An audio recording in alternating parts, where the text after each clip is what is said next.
It happened on the second night of our weekend in Charleston. The kind of trip Amber had framed as a little recharge before summer gets crazy. We were staying in a modest rental near the water, all weathered with siding and porch chairs that creaked when you sat down. I was at the little writing desk in the corner, scrolling through dinner options on my phone, when I noticed her clutch sitting open on the armchair. Amber almost never leaves her bag open. She's one of those people who snaps her purse shut even if she's just pulling something out for 5 seconds. I only meant to close it. I reached over, ready to pinch the zipper shut, but 2 plastic cards slid out and landed face up on the cushion. They were hotel key cards. Not for our rental. Not for anywhere we'd been. Both had the same dark teal logo stamped across the front. Harbolite Boutique Hotel. I just stared at them for a second. The Harbolite wasn't the kind of place you booked by accident. It was an expensive, high-end spot on the other side of town. The sort of place that shows up in glossy travel magazines with words like secluded and exclusive in the captions. I turned them over in my hand. Room numbers weren't printed, just the standard return to front desk. But wedged in the side pocket of the clutch was a folded strip of paper. I pulled it out. It was a receipt. 2 receipts, actually, identical in style, each from the same place. The Garrison, a restaurant tucked inside the Harbolite. Both receipts had dinner for 2, typed neatly at the top, but one had something extra in handwriting at the bottom, in a curling script I didn't recognize. Final dance. That phrase sat in my head like a puzzle piece I didn't know where to fit. I set them down on the arm of the chair, meaning to put them back exactly as I found them, when her phone lit up on the nightstand across the room. I wasn't snooping, the screen was angled toward me, and the alert was big enough to read from 10 feet away. A calendar notification. Red heart emoji. The initials C.R. The time, 8 p.m. Tonight. The location, Harbolite Boutique Hotel. I remember the way the sound of running water from the bathroom suddenly seemed too loud. The whole room felt off-kilter, like someone had tilted the floor a few degrees. Amber came out wrapped in a towel, her hair clipped up, and noticed me holding one of the keycards. She didn't even flinch. If she was surprised, she buried it instantly. "Oh," she said, like she just remembered something unimportant. "Those are just for Jenna's friend's cottage." I looked at her. "The cottage is at the Harbolite?" Her smile didn't slip, but it changed. Tighter at the edges, brighter in a way that felt practiced. "No, but that's where you check in for it. Pick up the keys, sign the forms. It's all logistics." She stepped closer, took the keycards from me, and dropped them back into the clutch without breaking eye contact. Then she sat on the bed and started talking about something else entirely. How Brooke had texted her about next week's barbecue. How we should probably pick up a bottle of that Sauvignon Blanc we liked from the coast. It wasn't abrupt enough to seem suspicious to someone who wasn't paying attention, but I was paying attention. I could feel her steering me away from the thing that had caught in my mind. Not forcefully, just enough to make me feel like pressing the point would make me look unreasonable. I've seen her do this before, though not often. It's like she carries around an invisible lasso, and when a conversation drifts somewhere she doesn't want it to go, she just loops it around something harmless and pulls. Before you know it, you're talking about grill recipes and guest lists instead of the fact that she has 2 keycards to a luxury hotel and a calendar entry with a heart and someone's initials. I nodded along while she listed who was bringing what to the barbecue, but my mind was still in that armchair. Still looking at the words final dance in that unfamiliar handwriting. Still wondering why a cottage rental would need 2 keycards for a hotel across town, and why a simple pickup of keys warranted an evening appointment with C.R. She got dressed for dinner. Black sundress, light sweater draped around her shoulders, and I kept quiet. I told myself maybe I was reading into things. Maybe it really was just logistics. But when she slipped on her shoes and checked her phone, I noticed her thumb brush the screen in a quick downward swipe, clearing the lock screen, making the calendar alert vanish. We walked to the restaurant a few blocks away. She talked about the weather, about the street musicians we passed, about how nice it was to be away from work. I tried to match her tone, but I could feel something subtle between us. A current pulling just under the surface. The Harbolite keycards stayed in her bag all night, and in the back of my mind, They stayed in my hands, cool and smooth, impossible to put down even after she'd taken them away. It's funny what your brain ignores until it has a hook to hang things on. The Harbolite keycards were that hook. On the drive back from dinner, with Amber humming along to some throwback playlist and the salt air sneaking in through the cracked window, all the little oddities of the last few months lined up like mile markers I'd blown past without reading. Started subtle. She turned off location sharing to save battery, which wasn't like her. Amber is the person who brings 3 chargers on a day trip. Then the phone began living face down. At restaurants, on the coffee table, on her lap in the car. The screen would light and go dark like a firefly she didn't want me to see. Work, she said, had become more collaborative, which, translated, meant a flood of after-hours Slack pings and a new parade of team-building events. These were always vague on specifics, happy hour why, but never quite at a place that had a name I could check. We're doing something in the district, she'd say, like the whole neighborhood was one single venue. When I asked where exactly, she'd laugh it off. You'd hate it. Loud music, sticky floors. There was the perfume. Our bathroom shelf is a museum of half-used bottles. But this one was new. Bright citrus top, then a warmer note I couldn't place. She wore it when she was meeting the girls. She wore it when she came home after midnight and stood by the sink too long, washing her hands like she was scrubbing the night off in layers. Girls' nights, plural, started landing on the same nights of the week, like they were recurring events with agendas. 3 Thursdays in a row she took a taxi instead of driving, so I can relax. The next morning, the receipts in our joint email showed the same pickup point near our house and, more telling, the same drop-off zone, Broad and Water, 2 blocks from the Harbolite. I told myself that area had lots of bars. It does. But so does everywhere else. Then there was the cottage story. I didn't question it at first because Jenna's cousin actually does have a cottage outside Folly. But the way Amber said it, like the details were cotton candy, sweet and dissolving, made me feel fenced out of my own life. It's a friend of a friend, she'd wave. Don't worry about it. Logistics again. Always logistics. Our friends shifted around me too. Group chats I'd been in for years went quiet. Amber giggled over her phone at memes I never saw. At a cookout, Jenna and Brooke showed each other a photo and looked up at me with a synchronized little O-face, like I'd walked into a punchline. Inside joke, Amber said, which used to mean something warm, something we shared. Lately it meant a door closing. I tried to bring it up without sounding like the jealous husband I never wanted to be. Have I done something to upset everyone? I asked one Sunday when she was folding laundry with surgical precision. She shook her head. You're imagining it, she said, and smoothed a t-shirt flat as a legal document. When the new gym opened downtown, she signed up with a burst of enthusiasm that surprised me. Good for her, I thought. But the classes she chose always seemed to be at twilight. 5:40, 6:10, 7:05, and they always overran. We stayed after to stretch, she'd say, coming home pink-cheeked and glowing in a way that didn't look like burpees. More than once she mentioned a trainer named Cole in a breezy one-syllable way, like he was a brand of water bottle. Her social media grew strategic. She posted collages from girls' night that looked staged. The same 3 poses, the same overbright bar, and always one photo where her left hand was slightly out of frame. I noticed because once, years ago, she teased me for hiding my awkward pinky in pictures. Now she was tucking away her ring. On Friday mornings, our rideshare history would show a 1:12 a.m. trip listed as business. I didn't know you could classify a ride as business.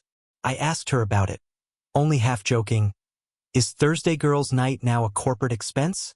She laughed, kissed my cheek, and said, Babe, you're cute, in a way that landed exactly between affectionate and condescending. Little exclusions multiplied. A birthday invite that used to come to both of us arrived addressed to Amber +1. A trivia team we'd captained together replaced me with guest subs for a month straight.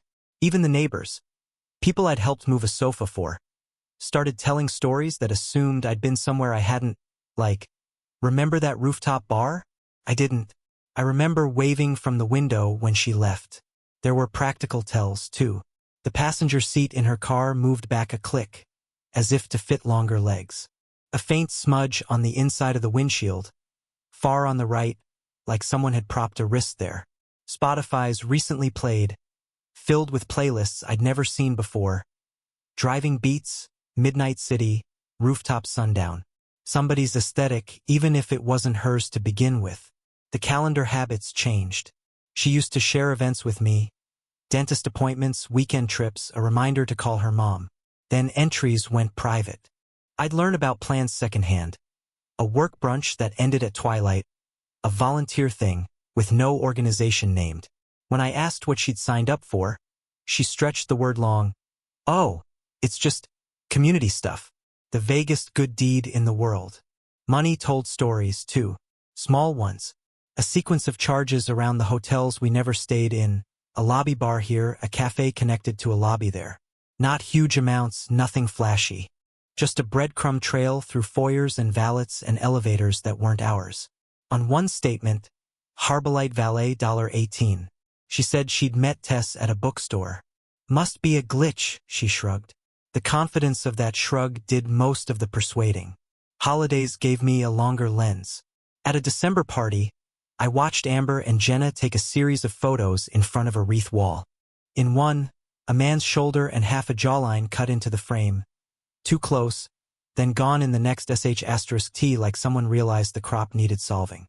When I asked who'd photobombed them, Amber said, some rando.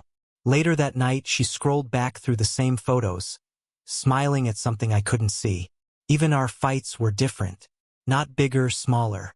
Narrow and careful, as if the goal wasn't to resolve anything but to get me to stand down.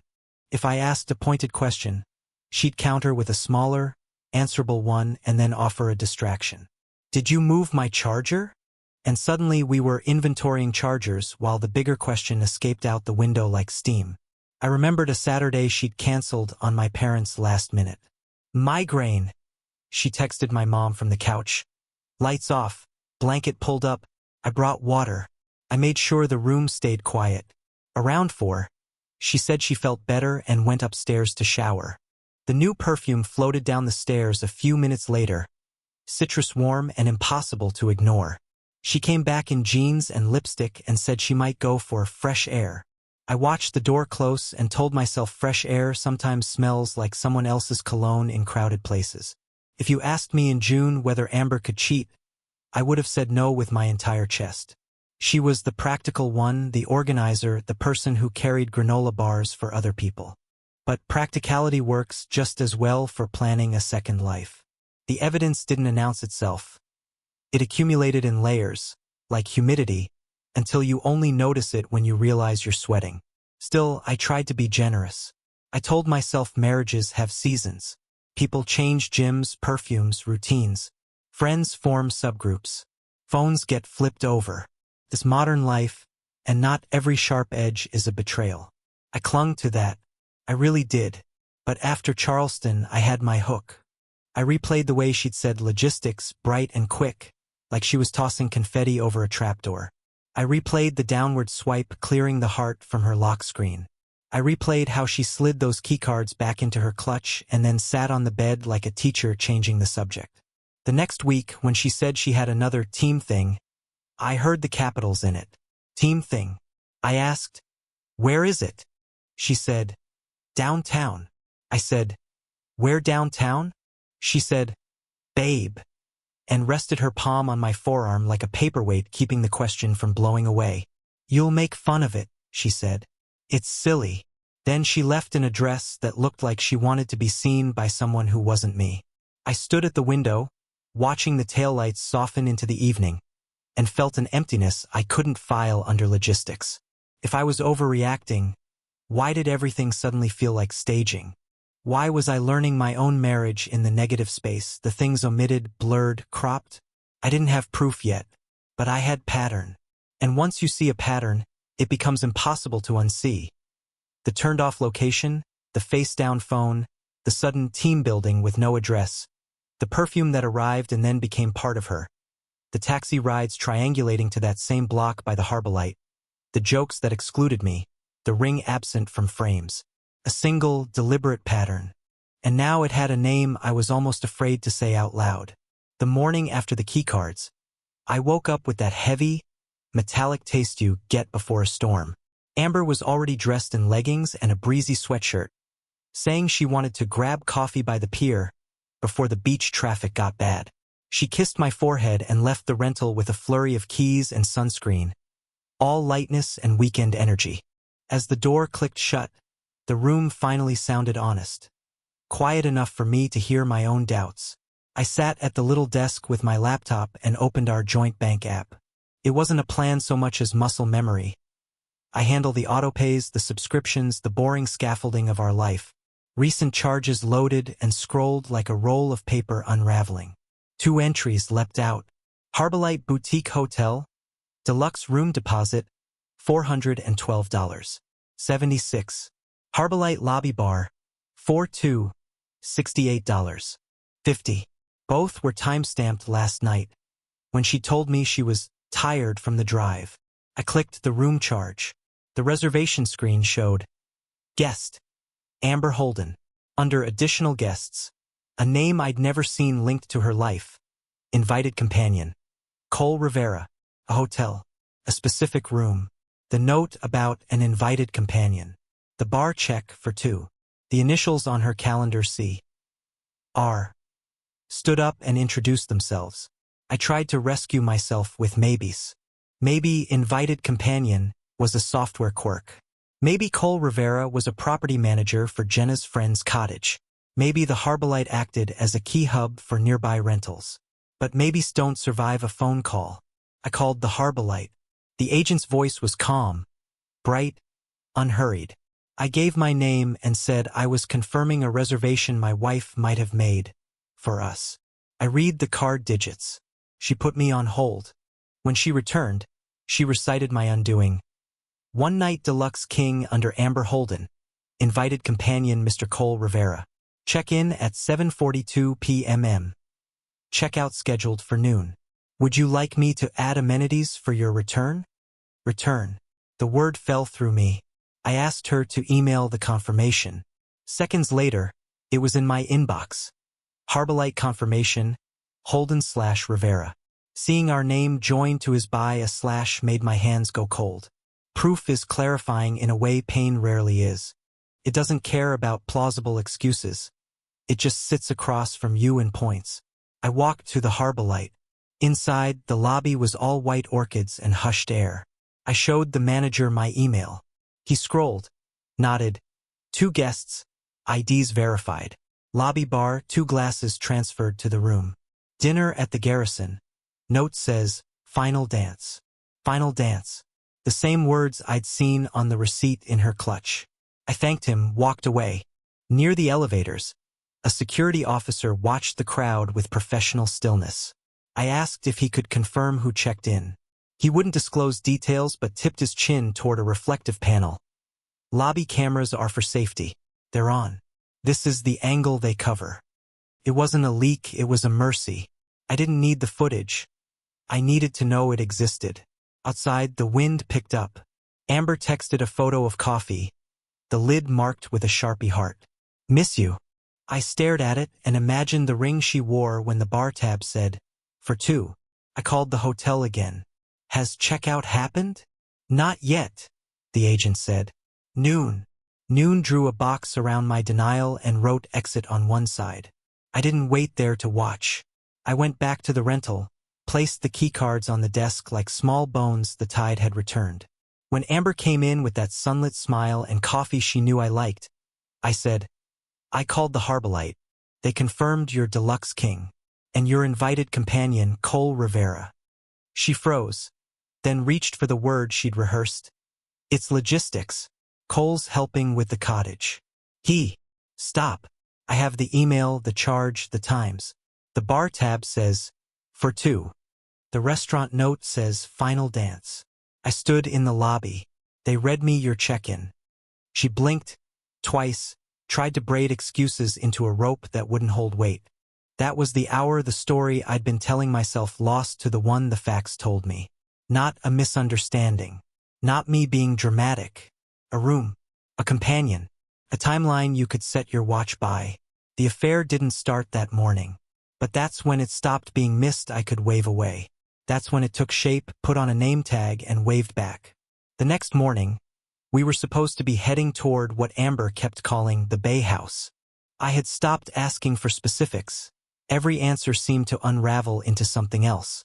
She was in the passenger seat of Brooke's SUV, her voice weaving in and out of the laughter from the back seat where Jenna and Tess sat.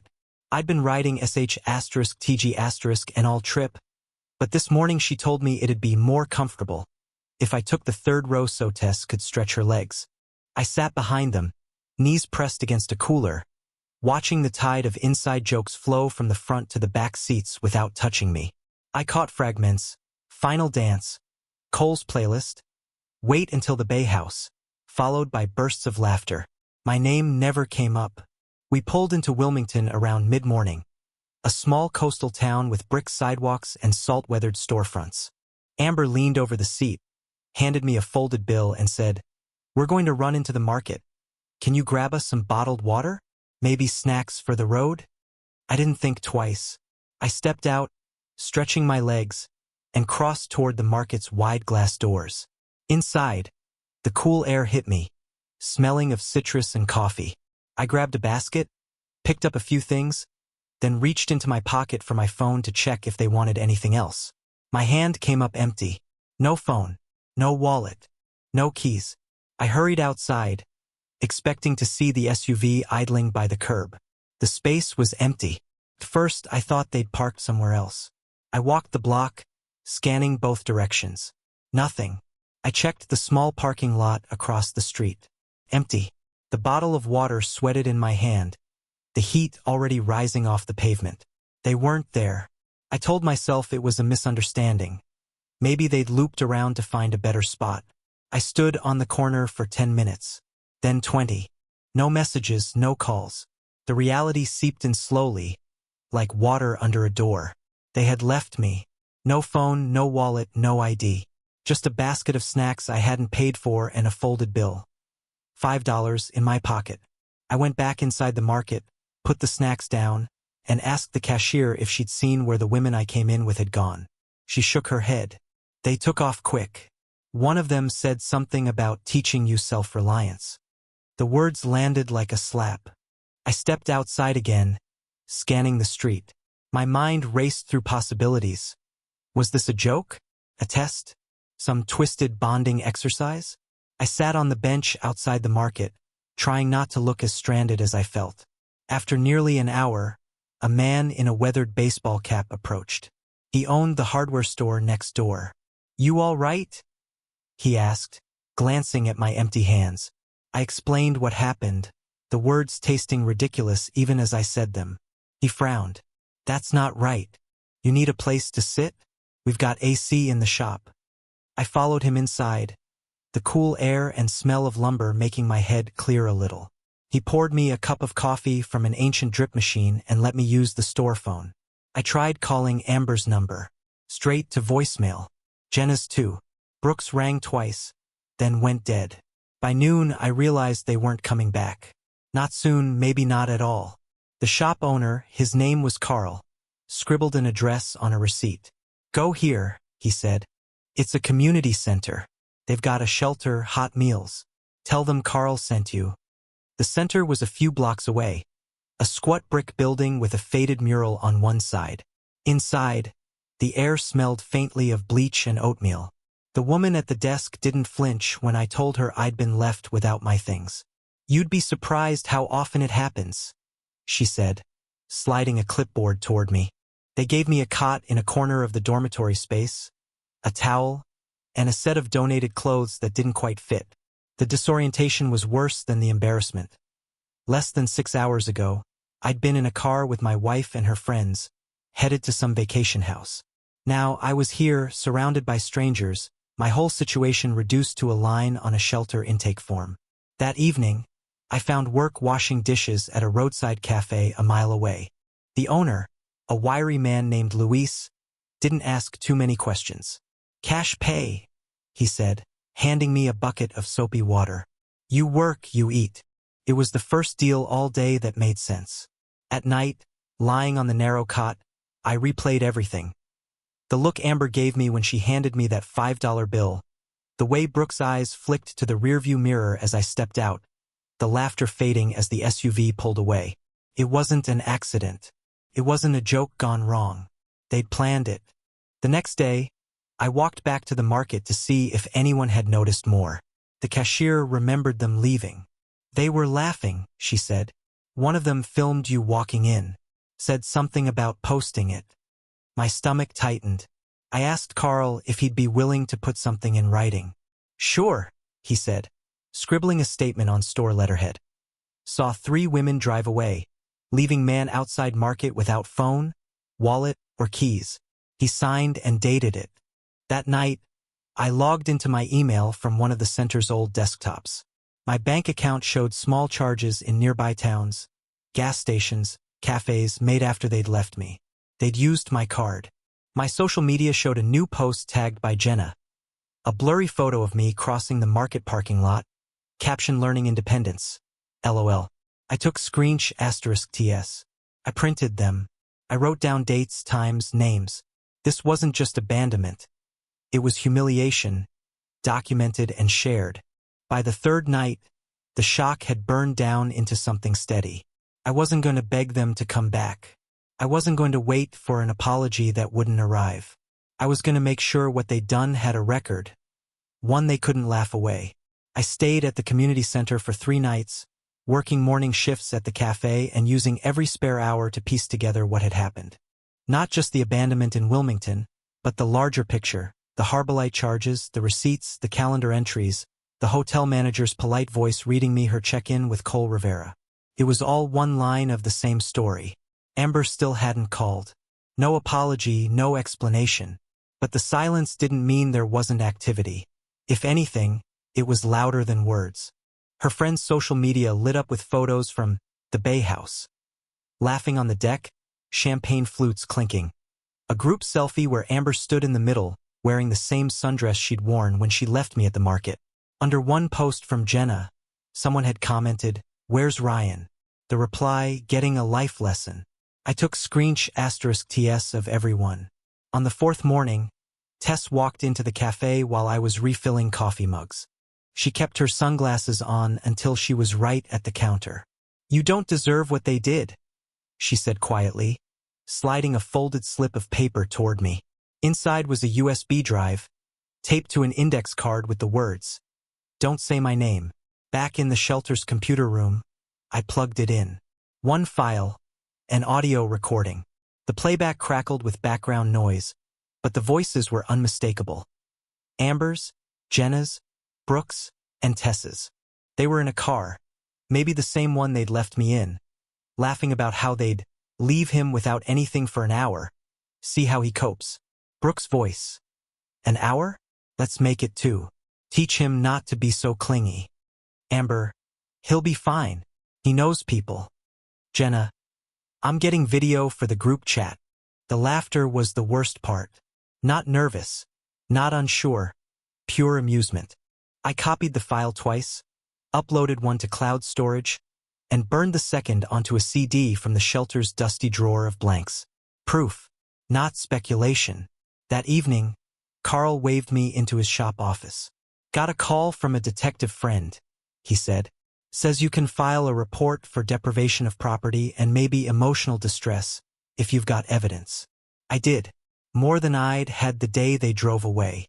2 days later, another piece fell into my lap. A woman I didn't know messaged me from an account with no profile picture. Check Jenna's old backups. Attached was a link to a cloud folder. Most of it was ordinary. Photos from beach trips, dinner parties, but one video made my throat go tight. It was shaky, filmed from the passenger seat of a moving car. The camera turned to the back seat, where I sat scrolling my phone, oblivious.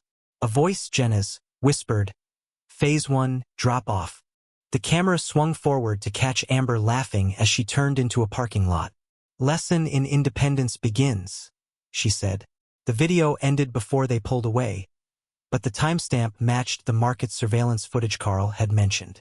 I downloaded it, added it to my growing folder, bank statements, *TS of social posts, Carl's signed statement, the audio recording, and now this video. I wasn't the only one connecting dots. A week after Wilmington, an email arrived from someone in Amber's company's HR department. The subject line, confidential inquiry. It was short and careful. We have received a compliance report regarding a potential violation of company policy involving Ms. Holden and Mr. Rivera. Can you confirm your awareness of their relationship? Corporate policy. I knew from past conversations that her company had a strict non-fraternization rule for managers and subordinates. One she defended when a coworker had been fired over it. I replied with a single line, "Yes, I am aware. I have documentation if needed." Their thank you came fast. It didn't say what would happen, but I knew HR emails rarely meant nothing. The same day, I went to the police station in Wilmington. The desk sergeant listened as I explained, sliding my evidence folder across the counter. I could see his eyebrows rise at the CD, the printed screensh *TS, Carl's statement on store letterhead. Leaving someone without their ID, phone, or money, that can be a criminal matter, he said. We'll file it under deprivation of property and look at the harassment angle. Given the social media posts, filing the report didn't feel like revenge. It felt like oxygen. By the end of that week, I'd saved enough from the cafe job to rent a tiny room above a surfboard repair shop. The mattress sagged, the ceiling fan rattled, but it had a lock I controlled. I spread my evidence across the desk one last time, arranging it like a map. Bank statements with the Harbolite and lobby bar charges. The hotel confirmation email with both names. Carl's signed statement from the market. Screensh *TS of the lesson in Independence posts. The audio recording of them planning the abandonment. Jenna's video clip from the car. The email from HR confirming an investigation. It wasn't just a pile of proof, it was a timeline. A chain. One link leading to the next. I called a lawyer. He listened without interrupting, then said, "This isn't just about divorce. You have a civil case for intentional infliction of emotional distress and possibly conversion of property. With the HR angle, there's also motive. They may have tried to discredit you to get ahead of a corporate investigation." Hearing it framed in legal terms shifted something. This wasn't me being overly sensitive, as Amber liked to say when I asked questions. This was actionable harm. The lawyer agreed to take the case. We'd start with the civil claim, parallel to whatever the police decided. "We'll serve them all, Amber, Jenna, Brooke," he said. "Tess is your witness, not a defendant. Her cooperation will help." That night, I walked down to the beach. The tide was high, the air thick with salt. My phone buzzed in my pocket. An unknown number. I answered without thinking. Tessa's voice came through, low and urgent. "They're panicking. Jenna's worried about the police report. Brooke's talking about deleting everything. You should pull whatever you need now." "I already have it," I said. There was a pause. "Good," she replied. "Then don't let them bury it." I stayed on the beach until the lights of the boardwalk came on, the waves pounding in the dark. For the first time since Charleston, I didn't feel like I was chasing the story. I had it. I was holding it by the spine. And now I was going to turn the page.